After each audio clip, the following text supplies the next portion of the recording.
మోకాల ఆపరేషన్లు జరుగుతున్నాయి. ఇంకొక 40-50 కంట్రీస్లో ఆపరేషన్స్ లేవు. ఎన్నో డిఫరెంట్ ట్రీట్మెంట్స్ ఉన్నాయి. నేనేమంటానంటే ఈ సొసైటీలో అది చేంజ్ అవ్వాలి. ఆ ఎమోషన్ చేంజ్ అవ్వాలి. ఏంటి, అరే మోకాలంటే ఆపరేషన్, మోకాలు అవసరమే లేదు. సో మీరన్న మాటకి నేనేంటంటే, ఇప్పుడు డీజనరేషన్ అన్నది ఒక న్యాచురల్ ప్రాసెస్.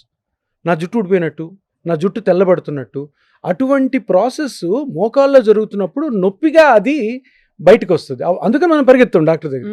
సో దీన్ని ఏం చేశారు, ఒక పీరియడ్ ఆఫ్ 50 yearsలో దీనికి సర్జరీ ఒకటే మార్గం అని మన మీద రుద్దారు. అది అబ్సల్యూట్లీ రాంగ్ ఆ రుద్దడం అన్నది. ఎందుకు అంటే దానికి వేరే మార్గాలని ఎవరు కూడా ప్రోపగాండాలో తీసుకురాలే. ఈ మార్గము 30-40 years ముందే ఉంది. పెద్ద పెద్ద ఆర్థోపెడిక్ డాక్టర్స్ అంటున్నారు ఇవే, ఇది ఇప్పుడు స్టార్ట్ అవ్వలేదు, ఎప్పటి నుంచి, మరి ఎప్పటి నుంచే స్టార్ట్ అయిందా అని ఎందుకు ప్రోపగాండాలోకి తీసుకురాలేదు? ఎందుకు ఇంత సింపుల్ ట్రీట్మెంట్, ఇంత ఎఫెక్టివ్గా ఉన్న ట్రీట్మెంట్ని మనము ఎందుకు ప్రజలకి ఆప్షన్గా ఇవ్వలేదు?